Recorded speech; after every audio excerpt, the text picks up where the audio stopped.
Welcome to Valhalla Organics. I'm Ruby, and today we're going to be talking all about fall leaves, how beautiful they are, and how to handle them sustainably when they start falling.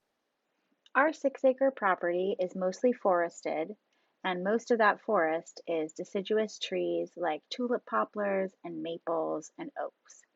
This is what our driveway looks like, and we just can't believe how absolutely gorgeous and splendid it looks with these incredible displays of fall foliage. And the whole property is basically covered in this spectacular display. We do have some evergreen trees on the property, but for the most part, these are all deciduous trees. And so we are getting ready for what we are affectionately calling leaf mageddon. So the leaves have started dropping and they don't show any sign of stopping anytime soon. So our entire huge lawn is all covered in leaves, and we thought we'd talk about how we handle leaves in a sustainable way, keep that leaf matter on our farm, turn it into compost in various different ways. So hang tight and we will show you 3 different ways of handling your leaves. The very best thing that you can do with your leaves for pollinators and the environment is to leave them where they lay, or as close as possible to where they lay.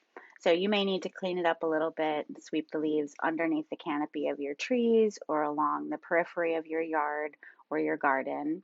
But the best thing to do is leave them where they are. So in our forested areas and underneath the canopy, we are leaving the leaves as they are. And in some areas of the yard and the lawn, if the leaf coverage is very small, it's fine to just leave them where they fall.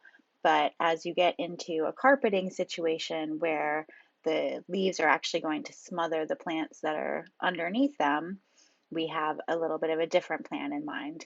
So we're using some of those leaves to mulch our garden, and Chris is using the leaf blower because we have so much volume, but you could easily just rake your leaves straight away into your garden. So what we did is I took our fence around the garden down, and Chris was able to just blow the leaves towards the garden and then over into the rows so we can use it as a mulch over winter for our overwinter crops, and we can benefit from the leaves breaking down into compost to fertilize our garden next year.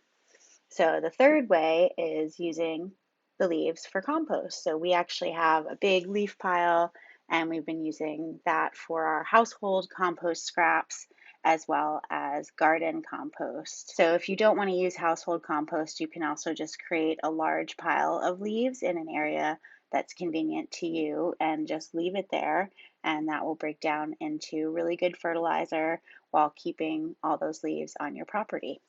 Thanks so much for watching today. If you love this video and you want to see more, please make sure to subscribe to our YouTube channel so you'll never miss a video update.